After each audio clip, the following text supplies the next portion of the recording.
Bonjour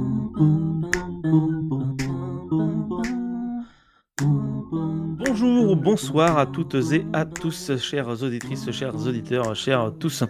Vous écoutez un nouvel épisode de Tout et de Rien, l'émission qui vous parle de tout et surtout de rien. Et aujourd'hui, je retrouve notre ami Franck. Franck, la forme en ce mois, cette fin de juillet 2025. Écoute, ça pourrait aller plus mal, donc on Eh va ben dire oui. écoute, ça c'est positif. Ça pourrait aller comme un paysan Eh allemand oui, il y ça a pourrait aller 500 comme un ans. paysan allemand il y a 500 ans, parce qu'effectivement aujourd'hui, on va parler de la guerre des paysans allemands qui s'est terminée en 1525, soit donc il y a à peu près 500 ans. Une guerre méconnue, parce que moi j'en avais jamais entendu parler avant de me renseigner un petit peu sur le sujet. Déjà parce que ça touche moyennement la France, encore que vous allez voir que c'est plus subtil que ça. Ah, OK. Et surtout parce que c'est une guerre qui est un peu particulière, parce qu'au lieu de parler des gens riches et avec du pouvoir qui se tapent dessus, là on va parler de gens pauvres qui en ont ras-le-bol. Alors, Franck, est-ce que tu veux commencer un petit peu pour nous expliquer ce que c'est que ce conflit? Écoute, alors on va faire très succinct comme d'habitude, parce qu'il y a beaucoup de choses à dire, comme Bien beaucoup de sûr. conflits historiques. Mais la guerre des paysans allemands en elle-même démarre en 1524 et dure jusqu'en 1525-1526, donc entre 1 et 2 ans. Cependant, en réalité, ce conflit social, en premier lieu, religieux dans un deuxième lieu, va trouver des racines plus anciennes, qui remontent en fait jusqu'à la fin du XVe siècle, à partir de 1493. Donc ça fait quand même, si on prend dans le haut sens très large, ça fait 40 ans. Quand la guerre éclate, ça fait 40 ans qu'il y a des conflits sociaux de plus en plus intenses et de plus en plus violents, euh, qui se rallient tous à peu près autour de ce qu'on appelle alors attention, prononciation allemande, Bundestuch, les conjurations des souliers à lacets, par opposition donc aux bottes seigneuriales, ayant, des souliers. On retrouve quand même dans l'idée du Bundestuch, donc le mot de Stuch qui représente la chaussure, et surtout le Bund représente l'idée aussi d'alliance, de coalition, voilà, qui est un mot qui est très versatile en allemand. Euh, c'est un mot qui se retrouve aujourd'hui dans le Bundesreich, le Bundeswehr, ou je crois que c'est le Bundestag. Donc basiquement des Ouais, institutions allemandes importantes, soit de l'armée, soit de la ok. politique. Voilà. Bref, il y a l'idée dans le Bund, il y a l'idée de groupe, d'ensemble. Et ces conjurations, donc, qui durent depuis la fin du XVe siècle, elles ont pour but de renverser un ordre seigneurial de plus en plus arbitraire.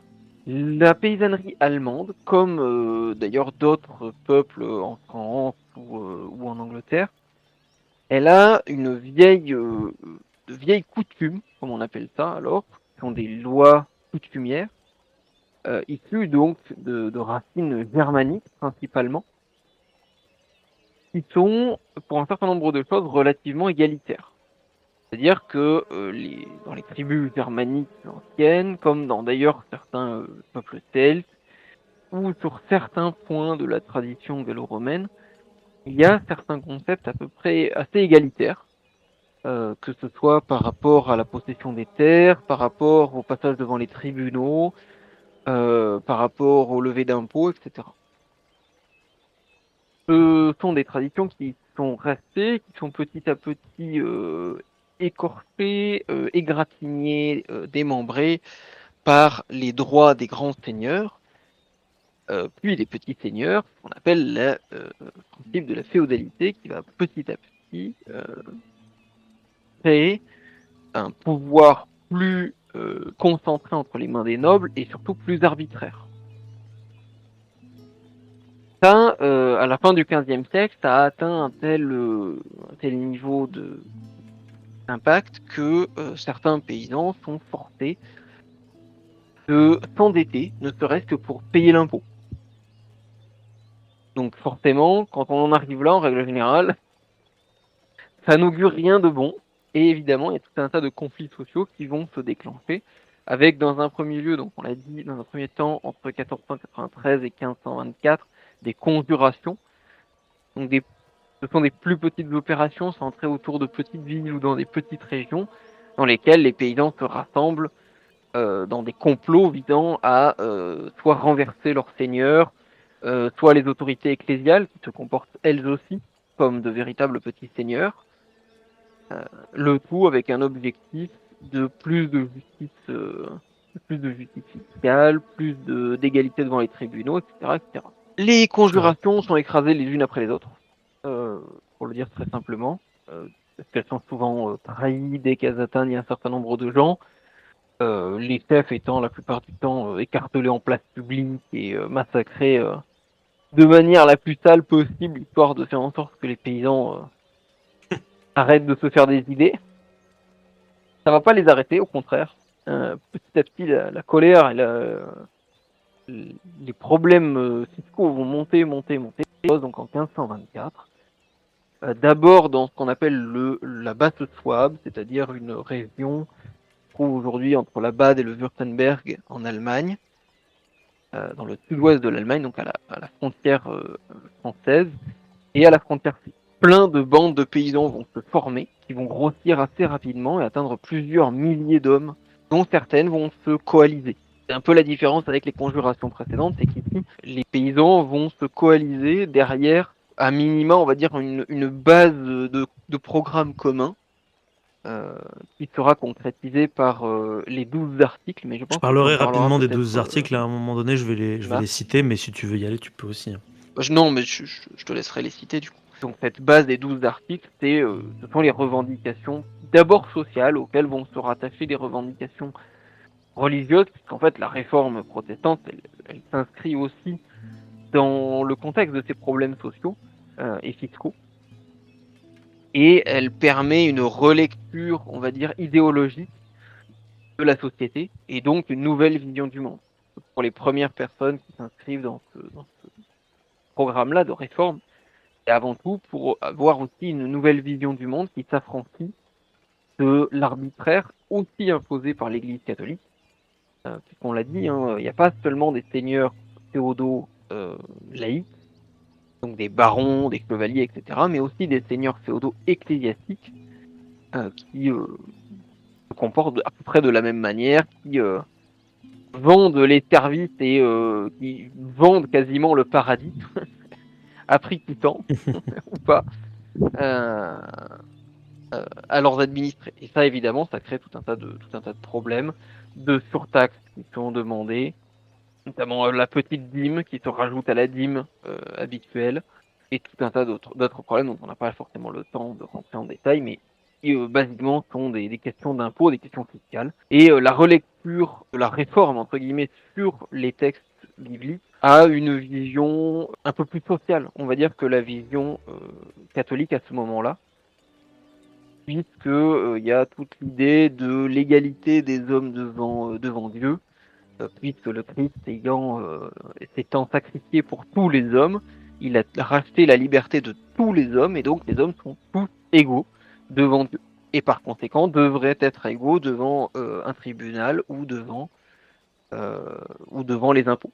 À minima, en tout cas, ils devraient être traités de manière juste et digne.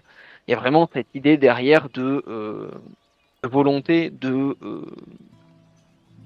justice des paysans. Ça, c'est vraiment un des points, je pense, pas que t'en manques, Marc, mais qui revient le plus de ce que j'ai lu. C'est cette volonté de justice sociale et d'équité, pour pas dire d'égalité, parce qu'on n'y est pas encore, mais d'équité Ouais. Oui, c'est des très. hommes entre eux. Moi, c'est ça qui m'a frappé beaucoup, c'est que c'est très. On se croirait très au 19e siècle, en fait, quand tu lis les trucs comme ça, c'est assez fou. D'ailleurs, il y a un individu, je pense, dont tu voulais nous parler, Marc, qui Tout à il fait, ouais. va à un moment donné, en tout cas Tout à fait, ouais. en Thuringe, il me semble, euh, coordonner le mouvement. Alors il y aura plein de chefs, parce que même si on l'a dit, ces différents paysans se coalisent. Ils occupent un espace qui à l'époque est quand même très grand, qui est l'équivalent de tout le sud-ouest de l'Allemagne, la partie est aussi de Tout à la fait, ouais. France, en Franche-Comté, en Lorraine et en Alsace, qui à ce moment-là sont des territoires impériaux et qui subissent eux aussi des envolées donc, paysannes qui vont être massacrées, mais on y reviendra peut-être après que tu nous aies parlé, donc de l'un de ces chefs, pour le coup Tout à fait, tout à religieux, fait. il me Euh, semble, il va se mettre en opposition Oh, avec ok, un autre d'accord, très bien. personnage Et bah, dans religieux ce très cas, connu. à moi, à mon tour alors. Non, mais très bien, elle est parfaite ta Bah, transition. c'est pour ça que je te fais une Parfait, transition. parfait. Prince. Alors, alors, comme tu l'as si bien décrit, Franck, le XVIe siècle, c'est, en tout cas en Europe, c'est une période de profonds bouleversements religieux, sociaux, politiques. Et la réforme protestante, qui a été initiée par Martin Luther en 1517, va remettre en question l'autorité de l'Église catholique et engendrer une recomposition majeure des croyances et des institutions religieuses. Alors, ce qu'il faut savoir, c'est que dans une des chroniques précédentes que j'avais fait, je m'étais surtout attardé sur le fait que le protestantisme était littéralement à l'origine du capitalisme. Alors là, je me suis dit que ça pouvait être intéressant d'essayer de voir un petit peu le revers de la médaille, l'autre côté, voir si le protestantisme n'est pas non plus aussi, d'une certaine manière, à l'origine, eh bien, euh, euh, du gauchisme. C'est le seul mot qui me vient en tête là, maintenant, tout de suite. Socialisme. Non, mais il Socialisme, faut parler Marc, avec, voyons. les mots de notre époque, du wokisme finalement. Non, bien sûr. C'est ça le Les woke de wokistes de protestant. protestants. Alors, les Les islamo-protestants gauchistes. islamo-protestants. La contestation en fait protestante, elle va s'étendre également aux conditions socio-économiques profondément inégalitaires du Saint-Empire romain germanique. Et parmi ces idées, celle, comme tu l'as dit Franck, qui concerne la justice sociale, l'égalité, la communauté des biens, ça va trouver un écho particulier dans plusieurs mouvements chrétiens. Ces utopies, entre guillemets, chrétiennes s'inspirent d'une lecture littérale et millénariste des textes bibliques, notamment des Actes des Apôtres, où les premiers chrétiens vivent en communauté et partagent leurs biens. Elles proposent une réorganisation radicale de la société sur des bases spirituelles et égalitaires en rupture avec l'ordre féodal et les hiérarchies sociales ecclésiastiques dominantes. Ces expérimentations se traduisent souvent par la formation de communautés où la propriété privée est abolie, où le pouvoir est exercé collectivement ou théocratiquement et où la foi agit comme moteur d'une transformation sociale imminente. C'est donc dans ce contexte troublé que s'inscrit la figure de Thomas Mützer, théologien radical et meneur révolutionnaire dont l'action et la pensée incarnent l'alliance inédite entre foi religieuse et revendications sociales.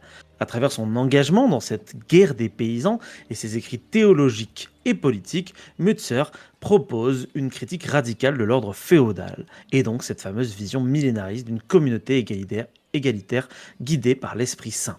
Son œuvre dépasse la simple contestation religieuse pour devenir un véritable manifeste de justice sociale fondé sur la théologie. Néanmoins, ces mouvements utopistes, malgré leur volonté d'incarner une justice divine sur Terre, rencontrent une opposition des autorités civiles et religieuses qui voient en eux une menace à l'ordre établi. Leur histoire est marquée par des conflits violents, des persécutions et souvent un échec à long terme. Mais leur héritage va influencer durablement la pensée religieuse et sociale jusqu'au débat contemporain d'aujourd'hui sur la justice et la communauté. Cette chronique donc que je vous propose a pour but d'étudier les origines, les caractéristiques et les impacts de ces utopies chrétiennes du XVIe siècle en insistant sur leurs fondements idéologiques, leurs manifestations concrètes, leur répression, bien évidemment, ainsi que leur postérité intellectuelle, notamment et surtout à travers les pensées et les actions de Thomas Mützer. Nous examinerons successivement ses engagements politiques et militaires, sa conception sociale et théologique, ainsi que son influence durable sur donc les mouvements sociaux et religieux ultérieurs, afin de mieux comprendre comment, dans un contexte de crise religieuse et sociale, ces projets communautaires ont représenté une tentative unique de fusionner espoir religieux et aspiration égalitaire. Mais du coup, avant de se lancer dans tout ça, parlons un petit peu des fondements théologiques et sociaux des utopies chrétiennes. Donc ces utopies s'enracinent profondément dans une interprétation biblique radicale où la société idéale est conçue comme une communauté régie par des principes spirituels d'égalité, de partage et de justice. Comme on l'a vu en introduction, cette conception trouve son origine dans les premiers chapitres du livre des Actes des Apôtres, notamment les chapitres 2 et 4 qui décrivent la vie de la communauté chrétienne primitive à Jérusalem. Les actes rapportent que les croyants avaient, je cite, tout en commun et vendaient leurs biens pour en distribuer le produit selon, je cite à nouveau, les besoins de chacun. comme par exemple dans le chapitre 2, versets 44 et verset 45. Cela illustre pratiquement une forme de communisme chrétien primitif. Ce modèle scripturaire est perçu par les mouvements utopiques comme la réalisation concrète de l'idéal évangélique, mais aussi d'une critique implicite de la société féodale où la propriété privée, les inégalités sociales et les structures hiérarchiques dominent. Ces groupes soutiennent que la véritable vie chrétienne ne peut s'accommoder de la division sociale et économique. Ils rejettent ainsi l'ordre établi, tant ecclésiastique que politique, au nom d'un royaume de Dieu imminent, attendu vers la fin du monde, selon la vision bien évidemment de l'Apocalypse. Par ailleurs, ces utopies s'inscrivent dans une vision millénariste, c'est-à-dire l'attente d'un règne de 1000 ans de justice divine sur Terre qui impose une urgence morale à transformer la société avant justement cet avènement final. Cette attente apocalyptique légitime la rupture avec les normes sociales traditionnelles et l'instauration d'un nouveau régime fondé sur la justice et la solidarité. Sur le plan social, ces communautés rejettent la propriété privée et les hiérarchies sociales, prônant l'égalité absolue entre tous les membres. Cette égalité s'exprime aussi bien dans la vie religieuse, absence de clergé hiérarchique, participation collective au culte, que dans la vie économique, avec un partage des biens et du travail commun. Cette organisation égalitaire vise à reproduire sur un plan terrestre la société idéale divine. En somme, les utopies chrétiennes du XVIe siècle articulent une critique sociale à travers un prisme théologique radical où foi, justice sociale et eschatologie se confondent pour imaginer un ordre nouveau. Ces fondements idéologiques sont à la fois la force, la limite de ces mouvements qui ne peuvent dissocier leur projet social de leur vision religieuse, ce qui attire à la fois dévotion et hostilité. Alors, si on devait trouver un commencement dans tout ça, ce serait effectivement à travers les premiers groupes chrétiens, proto-chrétiens, du début du 1er siècle, et à travers aussi quelques petites sectes qui ont parcouru le monde chrétien entre l'Antiquité et le Moyen-Âge. Mais j'aimerais ici faire un focus sur ce qu'on appelle les Taborites de Bohême. Les Taborites de Bohême, c'était une faction majeure du mouvement hussite qui apparaît à la fin du début du XVe siècle en Bohême, région qui constitue aujourd'hui une partie de la République tchèque. Issu des idées de Jan Hus, un réformateur religieux brûlé en 1415 pour hérésie, les Taborites se distinguent par leur radicalisme religieux et social. Leur nom provient de la ville fortifiée de Tabor, fondée en 1420 comme centre de résistance contre l'Église catholique et l'ordre féodal. Ils cherchent à instaurer une société idéale fondée sur des principes évangéliques. En ce sens, ils pratiquent la mise en commun des biens, supprimant la propriété privée, prônant l'égalité sociale entre tous les membres et refusant les privilèges aristocratiques ou ecclésiastiques. Cette organisation égalitaire s'accompagne d'une discipline religieuse stricte visant à créer, je cite, une cité sainte en terre. Les Taborites militent également activement et participent aux guerres hussites entre 1419 et 1434 dans laquelle ils défendent leurs idéaux face aux croisades papales et aux forces impériales. Cette alliance de radicalisme religieux et de contestation politique fait d'eux un exemple précoce de tentative de fusion entre foi et révolution sociale en Europe, ce qui inspirera nos fameuses utopies religieuses du XVIe siècle. Toutefois, leur influence va diminuer après leur défaite militaire à la bataille de Lipanie en 1434. Leur expérience, bien que brève, va donc effectivement influencer les mouvements ultérieurs, comme par exemple un certain Thomas Münster. Donc ça y est, on y vient, Thomas Münster. Il est né vers 1489, soit donc plusieurs dizaines d'années après nos fameux Taborites. Il est né à Stolberg, dans le comté de Hohenstein, en Thuringe. Issu d'un milieu artisanal relativement modeste, il bénéficie néanmoins d'une éducation supérieure qui le mène à l'université de Leipzig vers 1506, puis à Francfort sur l'Oder, où il obtient le grade de maître des arts en 1512. Son cursus le met en contact avec le nominalisme et le mysticisme rhéno-flamand, qui influenceront durablement sa pensée religieuse et sa théologie spirituelle. Vers 1517, Münster devient prêtre catholique et enseigne à Halle, puis à l'école des Frères de la Vie commune à Brunswick. Il semble déjà nourrir des critiques vis-à-vis de l'Église romaine, mais reste encore dans l'orbite orthodoxe. Il participe, vers la même année, au débat autour des 95 thèses de Martin Luther, qui amorce une phase de collaboration initiale entre les deux hommes. En 1520, Münster se rend à Wittenberg, où il rencontre Luther et s'imprègne de la théologie réformée en gestation. Luther, qui reconnaît ses qualités intellectuelles, l'encourage dans sa vocation de prédicateur réformateur. Il est donc tout naturellement nommé prédicateur à Zwickau entre 1520 et 1521, ville minière oh là là, putain, je tenais le bon bout jusqu'à maintenant, mais d'Erzgebirge, où les tensions sociales sont exacerbées par la précarité ouvrière. C'est là qu'il se rapproche d'un courant appelé les prophètes de Zwickau, un groupe spirituel inspiré de l'anabaptisme naissant dont Münzer adopte certaines thèses, à savoir le baptême des adultes, l'autorité directe de l'Esprit Saint et le rejet des institutions ecclésiastiques traditionnelles. La rupture avec Luther finit par arriver en 1521 lorsque Münzer commence à s'opposer à la doctrine de la sola fide, à savoir la justification par la foi seule. Là où Luther prône une réforme spirituelle par l'écriture et la foi personnelle, Münzer exige une transformation sociale et un renversement des puissances au nom d'une révélation directe inspirée de l'Esprit Saint, bien évidemment. Dans son sermon d'Allstedt en 1524, je vais essayer de vous le sortir en allemand, mais c'est ce qu'on appelle l'Orverurstatte Schurzrede. Il accuse Luther d'être au service des princes et des riches et le qualifie d'hypocrite, de menteur et de faux prophète. La même année, il va rédiger le Manifeste de Prague, un programme théologico-politique destiné aux Tchèques, dans lequel il appelle à reprendre l'héritage des Hussites et à instaurer une église des élus et à rentrer en guerre contre les autorités impies. Ce texte marque une césure définitive avec le courant luthérien.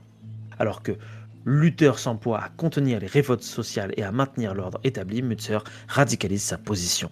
L'évangile n'est pas seulement une parole de salut, c'est une exigence révolutionnaire, une vérité active qui doit bouleverser la société.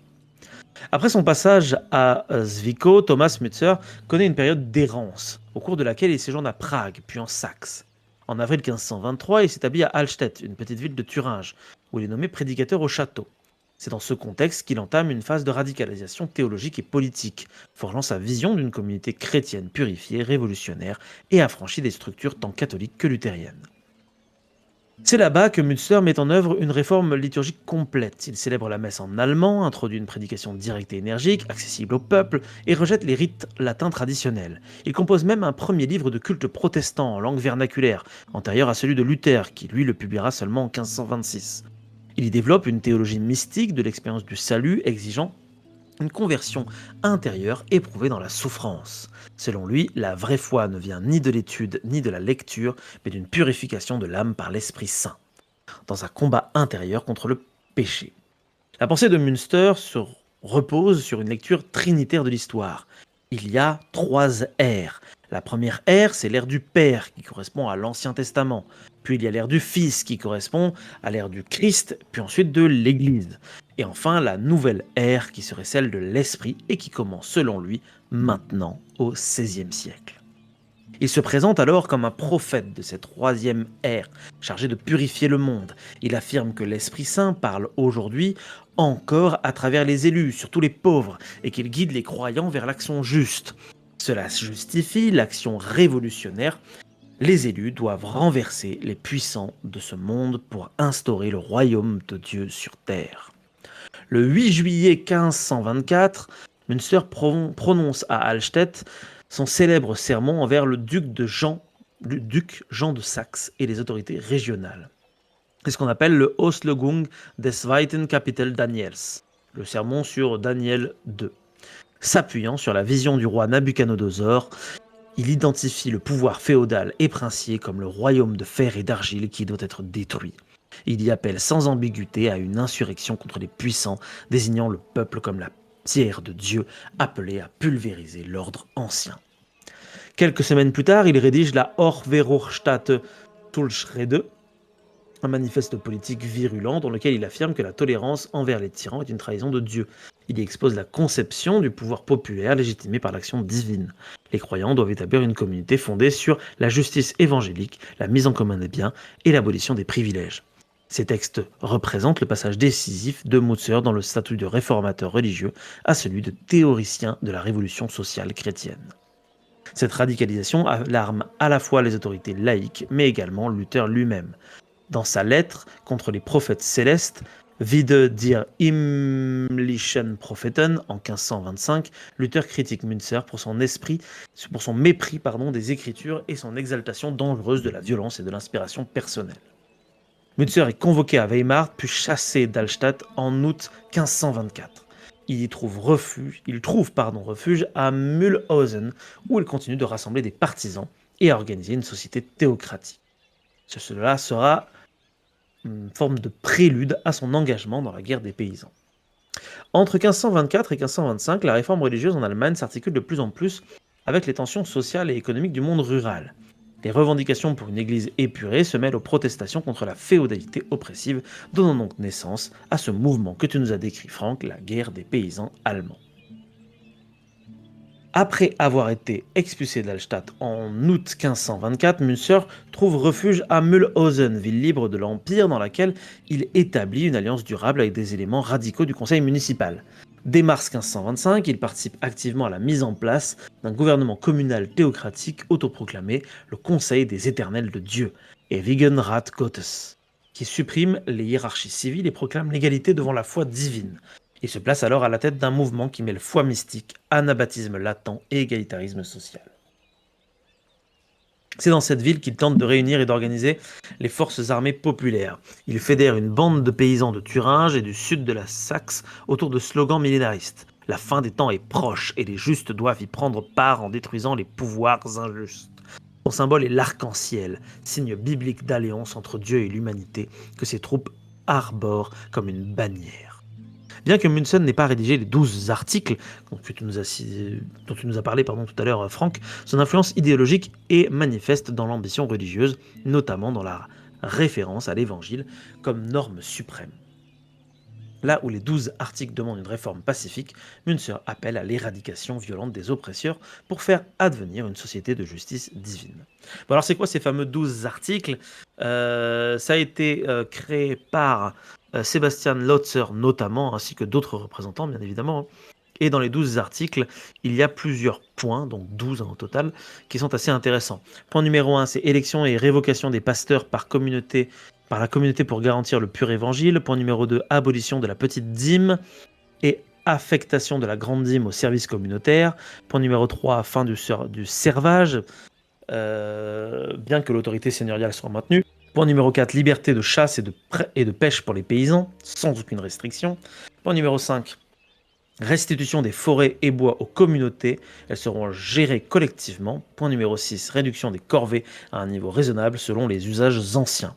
Point numéro 7, respect des obligations collectives de travail selon la coutume. Point numéro 8, révision des loyers selon les capacités productives des paysans. Point numéro 9, justice équitable selon le droit coutumier. Et enfin, je dis parce qu'il a l'habitude d'avoir 10 points et pas 12. Donc point numéro 10, récupération des terres communes usurpées pour un usage collectif. Point numéro 11, suppression des taxes successoriales. Et enfin, point numéro 12, clause de sauvegarde. Tout article contraire à la Bible est nul. Donc bref. En mai 1525, la situation s'intensifie rapidement. Les princes protestants, jusqu'ici prudents, décident d'écraser militairement l'insurrection. Une coalition princière menée par Philippe de Hesse et le duc de Saxe marche contre les bandes de paysans réunis à Frankenhausen, en Thuringe. Münzer y prend le commandement spirituel et partiellement militaire des troupes paysannes, fortes d'environ 6 000 à 8 000 hommes, pour la plupart mal équipés, sans formation ni réelle stratégie défensive. Le 15 mai, la bataille de Frankenhausen tourne à la catastrophe. Les troupes princières, bien organisées et dotées d'artillerie, écrasent la révolte. Plus de 6 000 paysans sont tués, contre seulement quelques pertes côté princier. Münzer capturé, alors qu'il tente de fuir, est emprisonné, torturé, forcé de signer une rétractation. Il sera ensuite décapité le 26 mai à Mühlhausen. Sa tête est exposée publiquement à titre dissuasif. Donc, finalement, si on devait résumer un petit peu la pensée sociale de Thomas Münzer, ce serait quoi ? On l'a dit, c'est quelque chose qui va être placé vraiment sur une forme de millénarisme révolutionnaire. En tout cas, c'est ce qui sera retenu de lui, parce que par exemple, Friedrich Engel, qui est, si je ne me trompe pas, un philosophe du 19e siècle, va lui attribuer la phrase suivante, je cite, « Les princes et les seigneurs doivent être renversés comme des pourceaux, car ils s'élèvent contre Dieu en opprimant ses élus. » Donc on revoit vraiment ici le concept que les plus pauvres sont les élus, et les plus riches, eux, doivent être renversés pour que la parole de Dieu soit réellement appliquée. On retrouve donc au cœur de sa pensée sociale l'idée d'une communauté évangélique régénérée, dirigée non pas par des lois humaines et hiérarchies terrestres, mais par l'Esprit Saint. Münzer appelle à fonder une église invisible mais incarnée, composée d'êtres transformés intérieurement, qui partagent les biens, la foi, la responsabilité publique. Ainsi, son idée de justice sociale se réunit autour de 4 principes. 1. La mise en commun des biens. 2. L'égalité des croyants. 3. Le rejet des privilèges. Et 4. L'exercice démocratique de l'autorité religieuse et politique. Il va entre autres affirmer que le royaume de Dieu ne se réalise pas dans l'au-delà, mais ici et maintenant à travers l'action collective des justes. C'est en ce sens que Münzer peut être parfois qualifié de précurseur d'une sorte de communisme chrétien. La pensée de Münzer ne se limite pas à une utopie sociale, elle repose sur une vision eschatologique, selon laquelle l'histoire est en train de basculer dans une nouvelle ère, celle du jugement dernier et de l'intervention directe de Dieu dans le monde. Pour lui, ce renversement ne peut avoir lieu sans lutte. Les élus doivent prendre les armes. Par exemple, lors du manifeste aux mineurs de Mansfield en 1521, il exhorte, je cite, « Laissez le feu tant qu'il est chaud, que votre glaive ne devienne pas froid ». Et également, dans sa prédication aux princes en juillet 1524, il affirme que, je cite, « Si les princes ne défendent pas l'Église, le glaive leur sera ôté et donné au peuple en colère pour la destruction des méchants. » La pensée sociale de Thomas Münzer dépasse donc de loin les revendications économiques ponctuelles de la guerre des paysans. Elle représente une critique systémique de la domination féodale fondée sur une vision radicalement évangélique de l'égalité et de la communauté. Sa conception d'une église des élus, guidée par l'esprit, le conduit à appeler à une transformation totale des rapports sociaux. Münzer ne distingue pas foi et politique, il conçoit l'action révolutionnaire comme une exigence divine. En ce sens, sa pensée se situe à la croisée du spirituel et du politique, du mysticisme et du révolutionnaire. En bref, une synthèse unique dans l'histoire européenne de la dissidence religieuse. Mais finalement, où va se trouver l'héritage de Münster ? Assez rapidement, on va avoir d'autres utopies qui vont se fonder, notamment en 1534, à travers l'expérience de Münster. Il y a un mouvement religieux que l'on appelle les anabaptistes qui apparaissent en Allemagne et en Suisse vers la fin des années 1520, comme branche radicale de la réforme protestante. Leur nom vient du fait qu'ils rejettent le baptême des nourrissons au profit du baptême des adultes, dont on a parlé tout à l'heure avec Thomas, ce qui leur vaut persécution et marginalisation. Au-delà de cette particularité théologique, certains groupes anabaptistes développent une critique sociale profonde, notamment à Münster. En 1534, des anabaptistes radicaux prennent le contrôle de cette ville en Westphalie et proclament Münster comme la nouvelle Jérusalem. Sous la direction de figures telles que Jean de Leydt, un théologien néerlandais, ils instaurent une théocratie communiste qui rejette la propriété privée et organise la société selon des principes religieux stricts. Et dans ces principes, on retrouve ce qui faisait aussi les principes de Thomas, à savoir une communauté des biens où tous les biens sont mis en commun avec une abolition de la propriété privée, une hiérarchie, des règles morales et religieuses, l'engagement militaire pour défendre la cité. Mais on va y rajouter quelques petits trucs comme une polygamie justifiée par une lecture eschatologique et aussi une hiérarchie religieuse autoritaire où Jean de Leydt est autoproclamé roi des saints. Donc là, on est en train de dériver un petit peu dans un truc qui est peut-être un peu moins funky avec quand même une autorité suprême. Cette expérience va s'achever en 1535 avec la chute de la ville et la mort de ses dirigeants, avec la dispersion des survivants. L'épisode de Münster illustre les tensions entre utopie religieuse et pouvoir politique, entre aspiration et égalité et dérives autoritaires. Tout le long du XVIe siècle, on va voir émerger différentes communautés spirituelles, plus ou moins en lien avec ce socialisme ou ce proto-communisme. Dans tous les cas, elles seront toujours détruites, parce que, en dépit de leur ambition et de leur force mobilisatrice, elles vont rencontrer une opposition déterminée de la part des autorités politiques et religieuses, qui vont les marginaliser et les détruire complètement. La répression s'exerce par plusieurs moyens complémentaires, militaires, judiciaires, politiques ou religieux. Et ça se traduit souvent par la destruction, la dispersion, la mort ou la conversion forcée. À ce niveau-là, la figure de Thomas Münster, bien que éphémère sur le champ politique de son temps, a connu une postérité historique et théologique et idéologique considérable, souvent contrastée.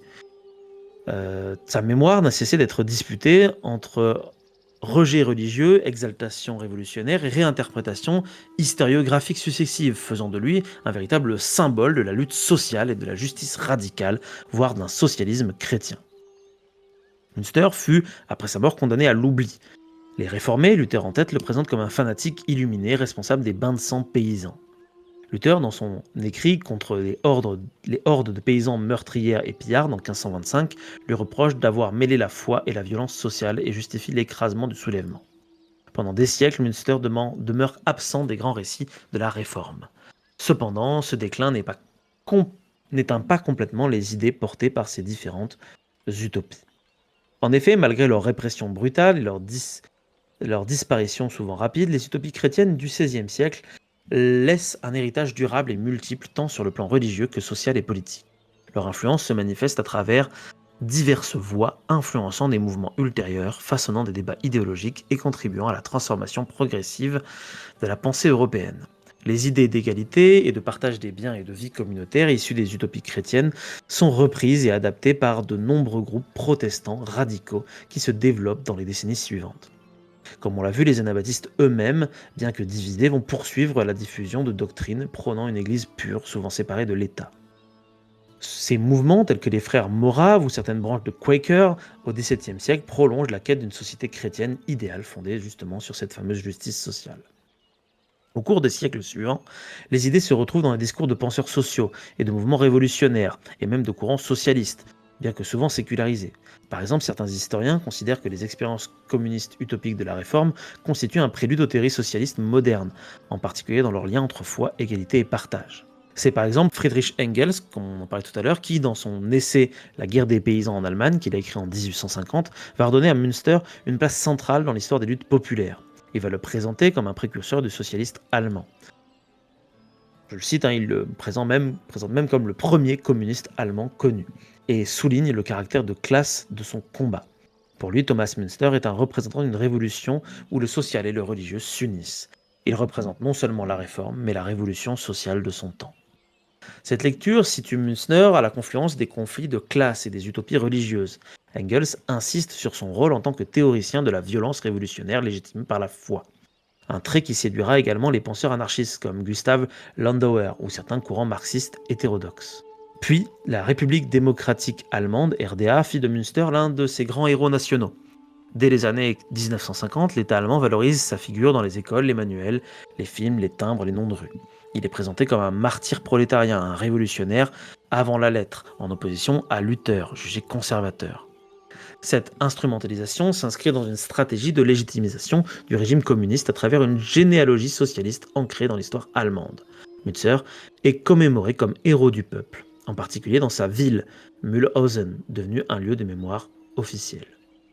Depuis la réunification allemande, les travaux historiques ont cherché à restituer Münster dans sa complexité, au-delà des récupérations politiques. Il est aujourd'hui étudié comme un acteur original de la révolution radicale, en dialogue avec les anabaptistes, les spirituels, les dissidents mystiques. Sa théologie du peuple élu, son appel à la communauté fondée sur l'égalité et son usage du langage apocalyptique sont analysés comme des expressions d'une religiosité profondément ancrée dans la souffrance collective de son temps. Par ailleurs, les théologiens contemporains comme Jürgen Moltmann ont vu en lui un précurseur de la théologie de la libération. Du fait de son insistance sur la libération terrestre des opprimés au nom de l'Évangile, Münster continue ainsi de nourrir des débats sur la relation entre foi, politique, spiritualité et révolution. Certes, Thomas Münster fut éliminé dans le sang et le silence en 1525, mais sa pensée, sa révolte et sa vision d'un royaume de Dieu terrestre ont traversé les siècles. De fanatique illuminé à prophète de justice sociale, il a incarné pour ses détracteurs comme pour ses admirateurs la tension explosive entre foi, révolte et utopie. Tantôt héros du peuple, tantôt hérétique, dangereux, Münster reste figure laminale de l'histoire européenne, théologien révolutionnaire, mystique radical et pionnier d'une justice évangélique intransigeante. Son rôle dans la guerre des paysans, bien que militaire et localisé, est l'expression concrète d'une théologie révolutionnaire, où la foi sert d'impulsion pour renverser des structures oppressives. Sa pensée sociale, qui dépasse les revendications économiques, pour imaginer une communauté égalitaire régie par l'Esprit Saint, fait de lui un précurseur des idées égalitaires et socialistes. Les utopies chrétiennes du XVIe siècle constituent alors ainsi un phénomène singulier au croisement des crises religieuses, sociales et politiques qui agitent l'Europe de la Réforme. Ces mouvements partagent des thèmes communs tels que la communauté des biens, l'égalitarisme social et religieux, l'anticléricalisme, l'attente d'un millénarisme et d'une discipline morale stricte. Leur mise en pratique, souvent radicale, provoque la peur et la réaction violente des autorités établies, aboutissant à une répression sévère qui conduit à leur effondrement rapide. Cependant, malgré la disparition brutale, leur héritage se manifeste dans la continuité des mouvements protestants radicaux, dans l'évolution des idées politiques sur la justice sociale et la propriété, ainsi que dans la mémoire culturelle et historique. Ces utopies incarnent ainsi une tentative audacieuse de concilier la foi et la transformation sociale, dont les leçons et les paradoxes nourrissent encore la réflexion contemporaine. En somme, les utopies chrétiennes du XVIe siècle, bien que éphémères et souvent tragiques, restent un jalon essentiel dans l'histoire des révoltes sociales et des quêtes utopiques, illustrant à la fois le potentiel libérateur et les limites de la révolution spirituelle appliquée à la société. Et c'est ainsi que va prendre fin cette très très longue chronique, j'en ai sauté des passages, sur ces différentes utopies chrétiennes et sur Thomas Münster, qui est un personnage assez méconnu, je trouve, en tout cas pour nous en France. Et il me semble que Franck, tu voulais nous parler d'un pendant de Thomas Münster, peut-être de l'autre côté du spectre. Pendant, non, non, pas forcément un pendant, mais un autre personnage. Mais juste petit détail, c'est l'influence aussi du phénomène protestant et de la religion de manière générale sur les revendications sociales. Elle s'explique assez facilement dans un contexte où il n'y a pas d'idéologie politique nationale. Je ne sais pas comment le formuler, mais pour que nos auditeurs comprennent, il n'y a pas à l'époque, le libéralisme n'existe pas, le socialisme n'existe pas, le nationalisme n'existe pas. Tout ça, ce sont des théories politiques qui vont devoir attendre la Révolution française avant d'exister. Purement, entièrement, on s'entend. Ouais. Donc, sur des périodes comme ça très anciennes, la religion sert en fait de lieu commun à l'expression des revendications. D'où le fait qu'un certain nombre de sectes et autres mouvements contestataires s'implantent sur la religion existante, la modifient, et tentent de lui faire dire ce qui les intéresse. Tout simplement parce qu'en fait, c'est la base idéologique commune à tout le monde. Ouais. C'est ça qui va d'ailleurs changer après la Révolution française, puisque le développement des idéologies politiques va mettre la religion non plus au premier plan, mais même presque la faire disparaître en fait comme base commune de processus idéologique. Et à la place, c'est la nation qui va prendre le pas. Ouais, c'est vraiment très intéressant. C'est des grosses périodes de transition en fait, tout ça. Ouais. Après, ça aussi, c'est un peu sur lequel on pourrait débattre sur l'existence ou pas de période de transition. Parce que tout n'est pas période de transition finalement. Regarde, c'est ça. mais c'est ça, Oui, c'est-à-dire en fait, que en quand on réalité, regarde ouais. l'histoire sur le temps long, Bien il y a sûr. des moments où il y a une effervescence un peu plus importante, mais toutes les transitions, en fait, s'inscrivent dans des contextes plus longs, Bien plus sûr. larges.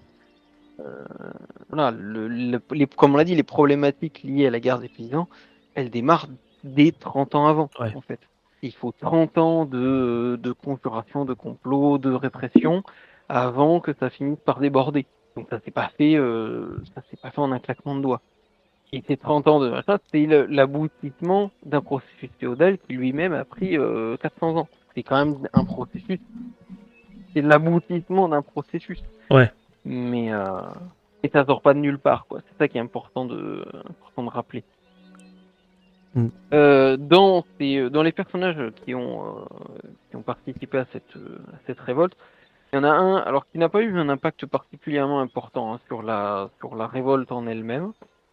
Tout simplement parce que à peine après quelques mois à mener l'une des bandes de paysans, il va abandonner l'idée. Alors, il a écrit sa propre autobiographie, donc on ne sait pas trop ce qui est vrai, de ce qui est de l'autopropagande, on dira.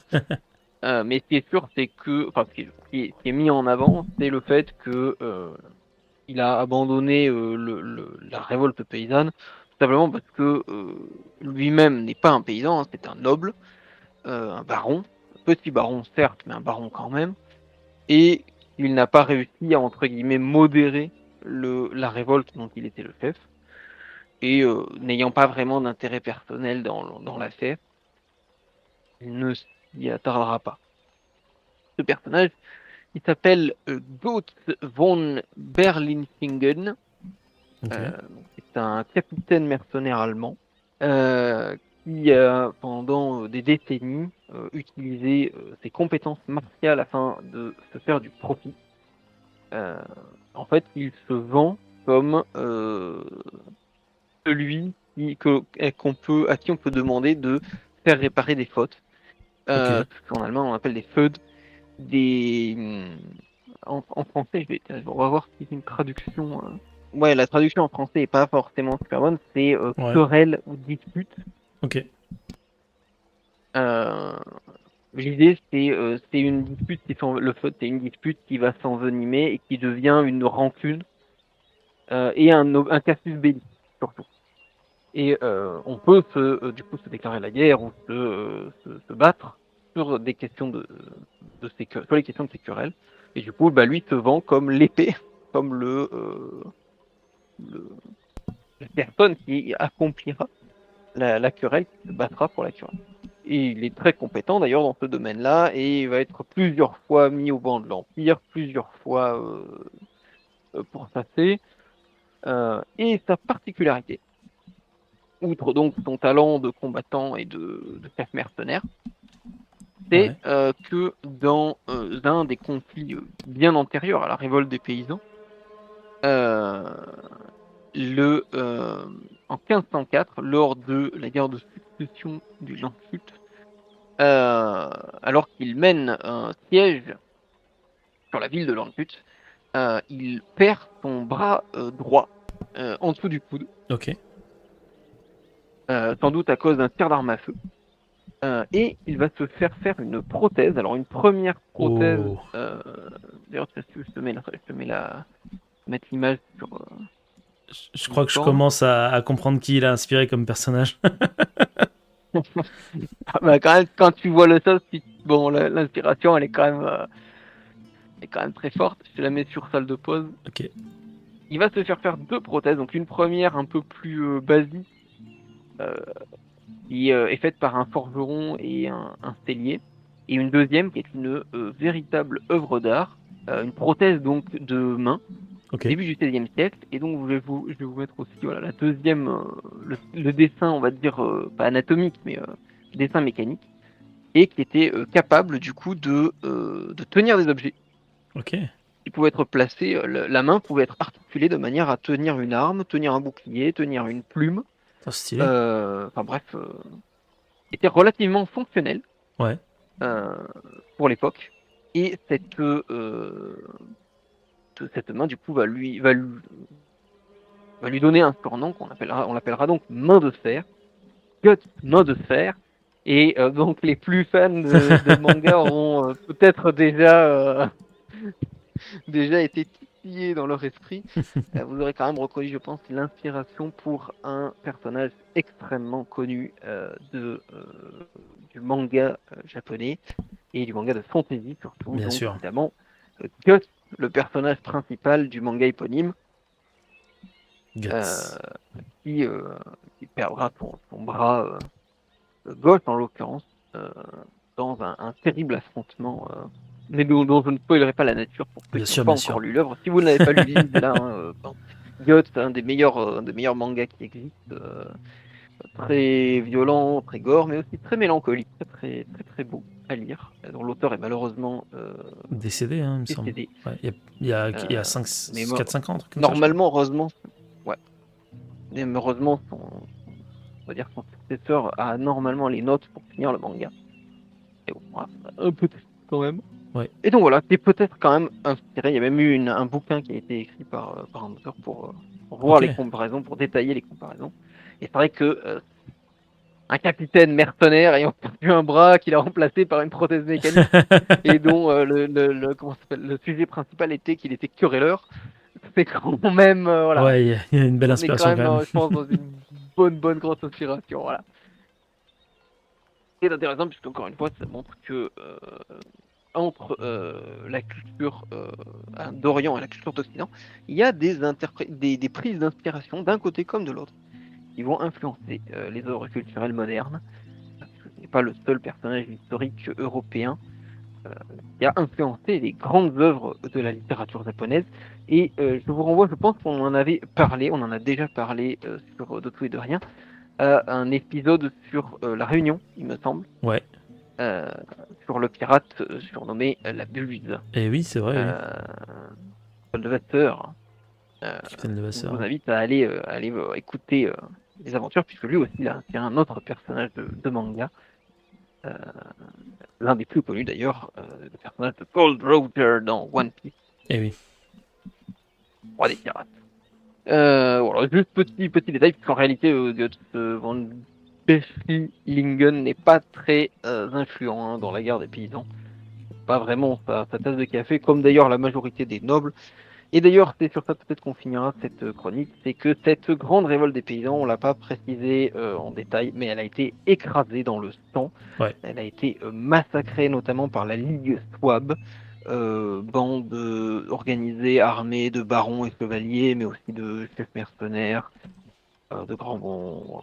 C'est une ligue armée, pour faire simple. On va pas rentrer dans tous les détails de la politique de la Ligue Swab et de ses alliances et oppositions avec l'empereur d'Autriche, avec l'empereur du Saint-Empire Ouais. de la famille des Habsbourg. La famille des Habsbourg. Ouais. Mais voilà, c'est une bande armée et ils vont massacrer ils vont faire plus de 1000 km pendant un peu plus d'1 an et massacrer armée sur armée de paysans. Ils ont souvent le désavantage d'être bien moins équipés, plus dispersés, pas forcément menés par des grands tacticiens et parfois même avec des divisions politiques ou juste des divisions personnelles en interne qui sont régulièrement écrasés les uns après les autres. Et pour vous donner un ordre d'idée, on parle quand même de près de 100 000 morts, dont plusieurs milliers en France. De mémoire, c'est plus de 6 000, entre 6 000 et 10 000 morts. C'est ça. Aujourd'hui, le territoire français, même peut-être plus. Si on compte l'Alsace, on doit même peut-être monter à 20 000 morts en France. Donc 100 000 morts au total, c'est énorme, ce qui est quand même assez énorme, puisque, hop, je vérifie mon information, mais la population française en 1500 est de mémoire voilà, autour de 14 millions. Voilà, tac. On va regarder en Allemagne, il me semble que c'est encore moins. Là, je vois 23 millions. Je suis pas sûr du chiffre. Ouais. Okay. Dans tous les cas, ça fait entre 0,5 et 1% de la population qui est massacrée. Ce qui est énorme. Voilà, c'est absolument énorme. Et d'ailleurs, ça va complètement mater les envies révolutionnaires des paysans allemands. Et en plus, le siècle d'après se prendront la guerre de 30 ans plein museau qui va faire elle aussi de véritables ravages. Tout à fait, c'est clair. Et il faudra attendre le 19e siècle pour voir de nouveau de grandes révoltes en Allemagne, de révoltes sociales. Pour revenir sur Guts, j'ai vu qu'il avait apparemment changé de camp pendant la guerre des paysans. En tout cas, en essayant vainement de voir le Wikipédia allemand. Je trouve ça assez rigolo. De mémoire, ce que j'en ai lu, il a surtout abandonné. Et en fait, il a été plus ou moins placé à la tête d'une armée de paysans. Ouais. Ça lui a pas trop. Ça lui a pas plu. Plaisait non plus pas trop. Il a pas réussi à les orienter dans le sens où il voulait et du coup, il s'est barré. Un jour avant une bataille importante et du coup, ils se sont fait peigner et voilà. Ok. Donc c'était pas effectivement le personnage historique n'est pas aussi héroïque et aussi intrépide que le personnage du manga. Que le personnage du manga, ouais, effectivement. Ouais.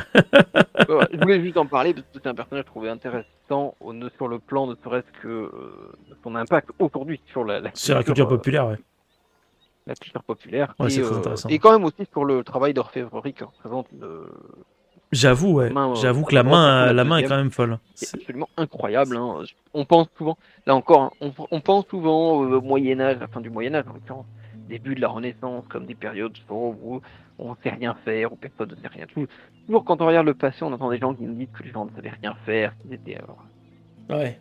incapables, etc. Et en fait, quand on lit l'histoire, on se rend compte que les révoltes sociales, les révoltes fiscales, l'ingénierie, l'intelligence, les talents d'architecture, l'envie d'innover, tout ça en fait est Ouais. aussi vieux que l'humanité elle-même, que la civilisation.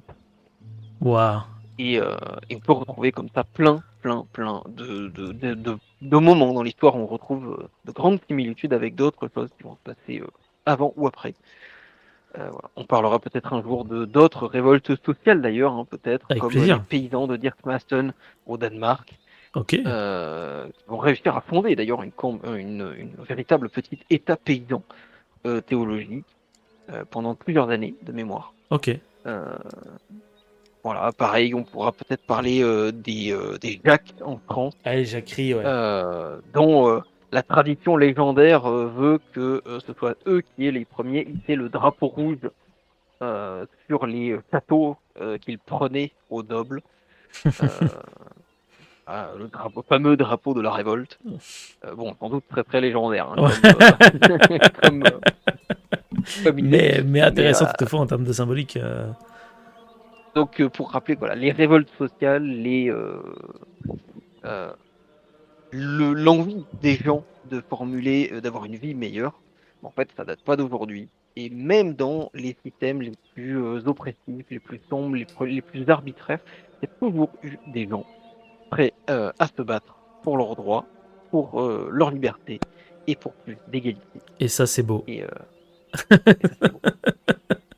Il manque plus que la fraternité et on est bon. Pas la fraternité aussi techniquement, même si elle n'est pas perçue de la même manière en fonction des époques. Ouais, c'est ça, exactement, Mais tout à fait.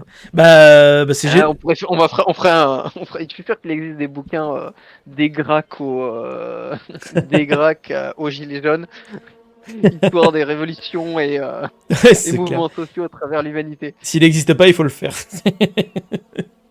C'est parti. Allez, c'est parti. Allez, c'est parti. On y go. Bah, merci beaucoup, Franck, d'avoir accepté de venir faire cet épisode en ma compagnie. On a appris plein de choses sur les révoltes sociales et c'est important aussi d'en parler de nos jours en 2025, 500 ans après, où parfois on se rend compte que il y a des trucs il faut toujours constamment se battre. Les acquis ne sont jamais réellement acquis et c'est sur ça qu'on va se quitter. Et c'est Oui, pas parce qu'on perd une fois, et c'est pas parce qu'on peut perdre nous que nos descendants ou que d'autres ne pourront pas gagner exactement. plus tard. C'est vrai. Et aller vers des jours meilleurs. Oui, tout à fait. La révolte Petite continue. pointe d'optimisme dans ce. Tout à fait. C'est vrai, il en faut parfois. La révolution ne s'arrêtera jamais. Jamais. De tout et de rien ne s'arrêtera peut-être jamais non plus. On vous dit merci pour votre écoute à tous et toutes. Merci beaucoup du fond du cœur. On espère que vous avez passé un été super chouettos. Et on vous dit à très très vite pour un autre épisode sur je ne sais pas quel sujet. Sur ce, pardon. Ciao à toutes et à la prochaine.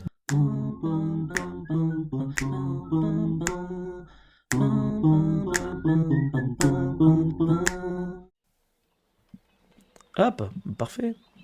Et là, il faut faire passer l'international en générique. C'est ça.